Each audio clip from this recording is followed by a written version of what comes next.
soat jonli efirda davom etamiz. Hozir esa mavzuni sekin karatega burmoqchiman. Abror, o'z shug'ullanganmisiz? Ha, yoshligimda eng birinchi borgan sport turim aynan karate bo'lgan. Faqat karate bo'lgan. Lekin hozir karatening ham juda ko'plab turlari bor. O'zi bolakaylar bir qo'l mashqlarini bajarsa shu karatechi bo'ladi-yo deb qo'yishar edi.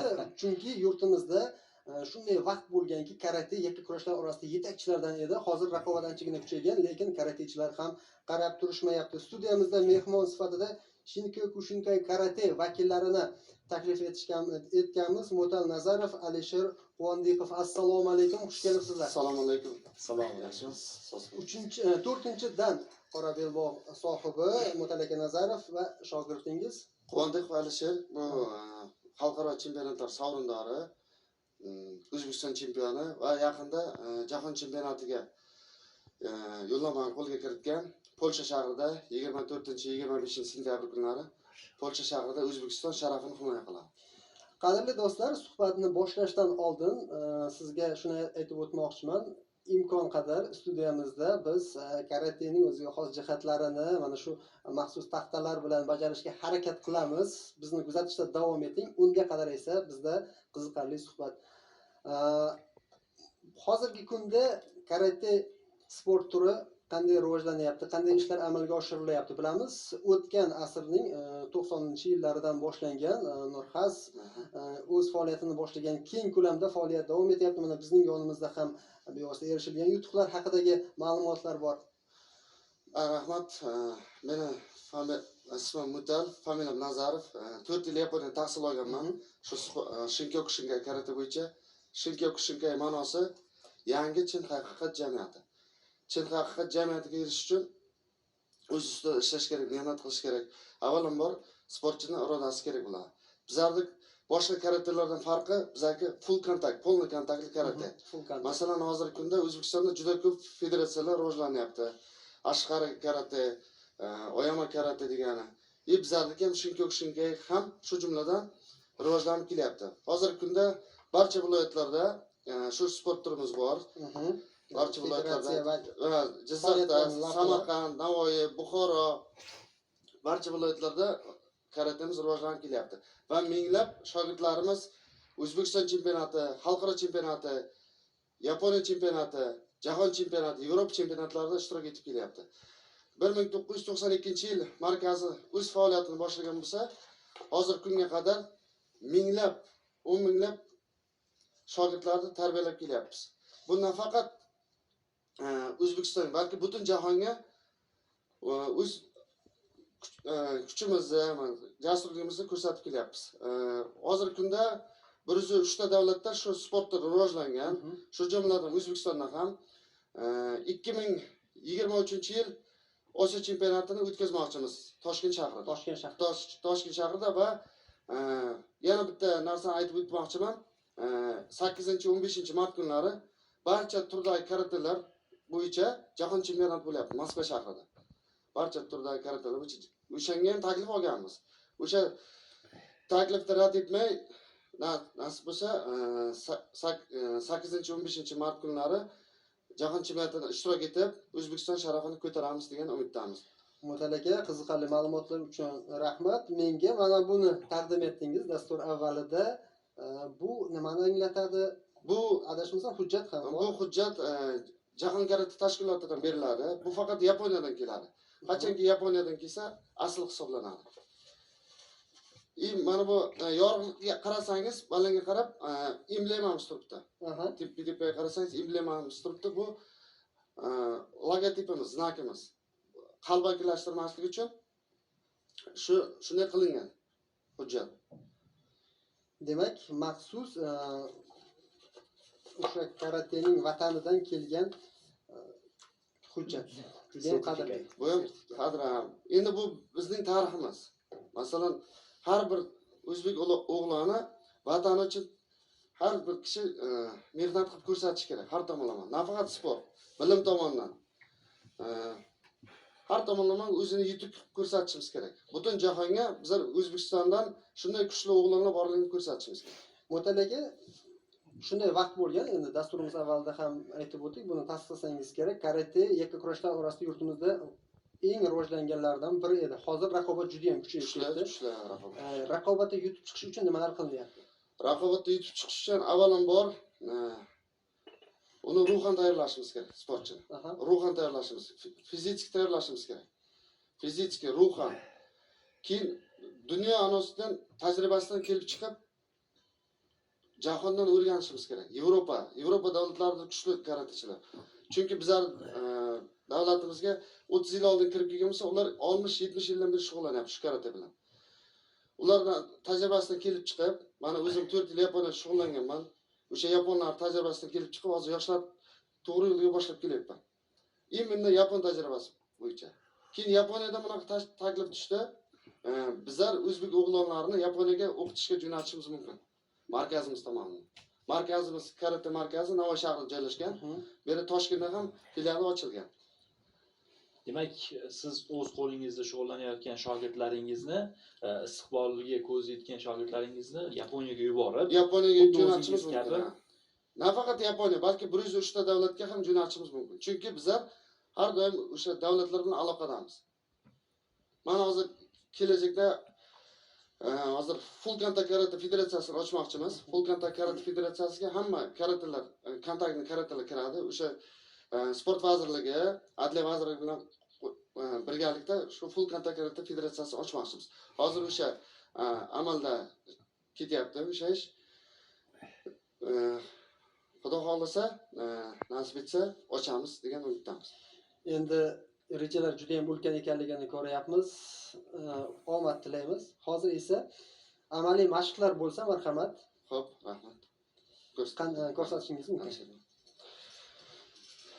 Demak, katta mashqni ko'rsataman. Men bir necha bor Yevropa chempionatida, Yaponiya chempionatlarida kata bo'yicha ishtirok etganman va faxrli o'rinlar egallagan. Marhamat. Bismillah. Ikki shot. Oy. Ich. Hop. Sip. Hop. Hop. Ich. Ich. Kü. Yup. Sip.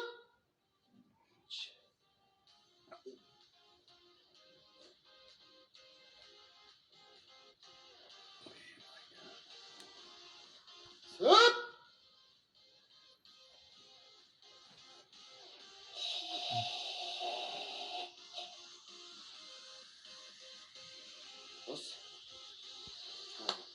Qoyil. Mutal aka, hozir necha yoshdasiz ayni vaqtda? Hozirgi vaqtda 40 yoshdaman. 10 yoshimda boshlaganman. 30 yillik tajribam bor karate bo'yicha. Sport formangizga gap so'z bo'lishi mumkin emas. Endi kirib kelmoqchi bo'lgan bolakaylarga karate, shinkai karate nima bera oladi? Nima bera oladi? Birinchidan 5 yoshdan qabul qilamiz yoshlarni. Chiniqish oyog'ini kirib keladi zalga. Kirish, chiqish. Shu holatga e'tibor qaratdi. Mana studiyamizga hozir jonli efirga qadar Mutal aka shogirdlari bilan ancha vaqtdan buyon navbat kelishini kutib turishgan edi. Shu studiyamizga kirib kelganingizdayoq mana shu holatda edingiz, sovqatib qolmadingiz. Yo'q, endi bizlar mana 30 yillik tajriba bilan kelib chiqib, chiniqamiz. Yoshlarni ham shuni tarbiyalaymiz. Masalan, mardlik, jasurlik, chiniqish, ma'naviy yetuk qilib tarbiyalashga harakat qilamiz. Chunki hamma narsa tarbiyaga bog'liq. Agar tarbiyasi bo'lmasa, qiyin bo'ladi. O'zbekiston kelajagi uchun harakat qilishimiz kerak. Har bir inson, har bir fuqaro O'zbekiston kelajagi uchun harakat qilishimiz kerak. Chunki bizlarga, hozir yoshlarga ishonch katta. Ishonchni oqlashimiz kerak. Hurmatli prezidentimiz Shavkat Miromonovich aytgandek, barcha yoshlarni to'g'ri yo'lga boshlashimiz kerak. To'g'ri yo'lga boshlashimiz kerak. Bu borada sport juda ham kerak bo'ladi sport. Chunki bolalarning bo'sh vaqtini mazmunli o'tkazishga, bo'sh vaqtini to'g'ri yo'naltirishga yordam beradigan bu sportning turli yo'nalishlarini yoshlar o'zlarining qiziqishlaridan kelib chiqib tanlaydi. Ular qaysi sport turini tanlashi ko'proq jamiyatga ham bog'liq, qaysi sport turi ustun bo'lsa va mana shu sport turi atrofida PR ham ishlasa, menimcha o'sha sport turi ommalashib boraveradi. Bu dunyo tajribasi. Bizda o'ziga xos hozir zamonaviy PR desak ham bo'ladi. Qiziqarli jarayonlar oldinda sizni kutyapti. Diqqat qiling qadrli do'stlar. Aynan studiyamizda maxsus mashq bajariladi. Endi imkoniyatdan kelib chiqib bajaramiz, muvaffaqiyatli chiqsa davom etamiz.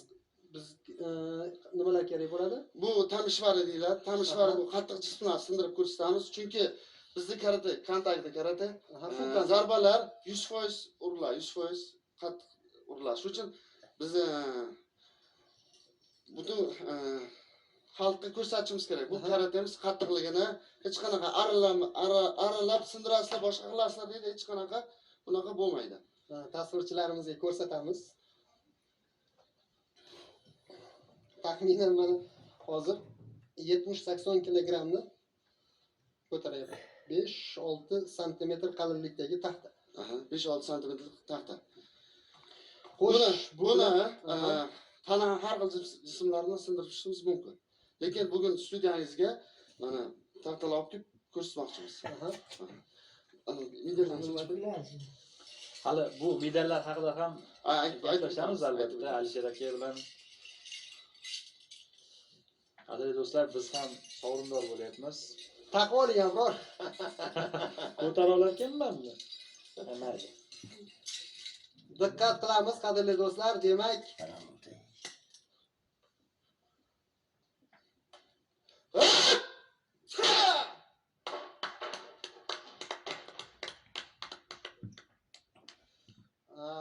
Mutal aka gap so'z bo'lishi mumkin emas. Endi studiyamizning imkoniyatlaridan kelib chiqamiz. Qoyil tizza bilan hozir demak endi qarang, tizza, qoringa, qo'lga, tana barcha qismiga aniq qilishimiz mumkin.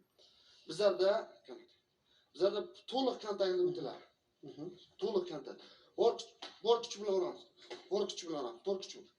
Bor kuch bilan yuzga tepish bor, lekin urish yo'q. Masalan, MMA'da yuzga urish bor, lekin bizda yo'q. Chunki qo'limizga, oyog'imizga hech narsa kiyilmaydi. Mana necha marta jahon chempionatiga ishtirok etgan bo'lsam, hech qachon kiymaganman.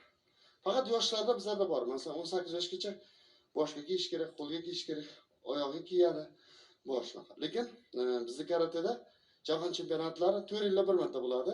Hech qanaqa kiyilmaydi. 100% tepiladi. Yuziga. 100% tepiladi. Shunday. Tepishimiz mumkin, bemalol. Round kick. Round. Bu yerda 100% uramiz. 100% uramiz, 100% uramiz. Maksimal darajada. Shuning uchun bu sportimizda ko'pchilik irodasi pastlab ketib qoladi. Chunki ko'ryapsiz, 100% uriladi hammasi. hozir juda ham murakkab jarayonlarni masalan maxsus yog'ochlar bilan bajardik.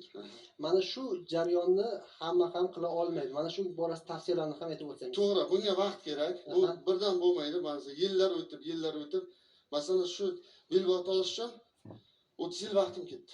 Hozir keyingi belbog' topshirish uchun 5-danga 5 yil vaqt kerak bo'ladi. Chunki pandemiya tufayli o'tgan yili Yaponiyaga borib topshirishim kerak, topshira olmadim. Covid-19 tufayli bora olmadik. Endi mana hozir chegaralar ochilib, hammasi yo'l ochilgandan keyin borib topshirmoqchiman 5-danga. Chunki vaqt o'tyapti, buni anasi ketyapti. Mana bu taxta bo'yicha unga sekin-sekin bolalarni o'rgatib boramiz, chiniqtiramiz. Badanni chiniqtiramiz, har tomonlama ruhini chiniqtiramiz. O'shaga qarab, ularni sindirish oson bo'ladi. Demak, yosh bolalarga mana shunday mashqlarni qilishda biroz yuqaroq, lekin bo'ladimi o'zi yosh bo'ladi. Bo'ladi. U nimani anglatadi? Masalan, bular sindirib ko'rsa, unga motivatsiya beramiz. U intiladi, harakat qiladi. To'xta, bu safar yuqorosini, keyinroq qalinrog'ini sindiradi. Motivatsiya beramiz. O'ziga ishonch ortadi. Qachonki odamni, insonni o'ziga ishonch ortsa, o'shanda hamma yo'l ochiladi. Ham jahon chempionati bo'ladimi, Osiyo chempionati bo'ladimi, Yevropa chempionati bo'ladimi, bemalol borib yutuqlarga erishadi. Demak, qadrli do'stlar, juda ham qiziqarli jarayonlarni hozir birgalikda studiyada guvohi bo'ldik. Shinkai Kushinkai karate bo'yicha bevosita mana shu yo'nalishning yetakchilari sizga mana shu ma'lumotlarni taqdim etdi. Mutal aka Nazarov 4-dan qora belbog' sohibi va uning shogirdi bir necha xalqaro musobaqalar g'olib va sovrindori Alisher Quvonbekov. Sizlarning keyingi faoliyatlaringizga omad tilaymiz. Shu Rahmat. nuqtada hozir navbatdagi lavhaga o'tishimiz kerak ekan.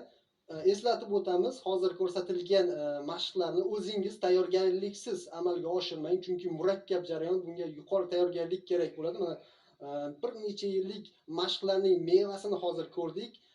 Keyinchalik balkim studiyamizning imkoniyatlaridan kelib chiqib yoki tasvirga olib to'liqroq jarayonni sizga yana taqdim etamiz. Hamkorlikdan biz ham mamnunmiz. O'ylaymizki, teletomoshabinlarimiz uchun hamancha qiziqarli bo'ldi. Biz esa navbatdagi lavhaga e'tibor qaratamiz.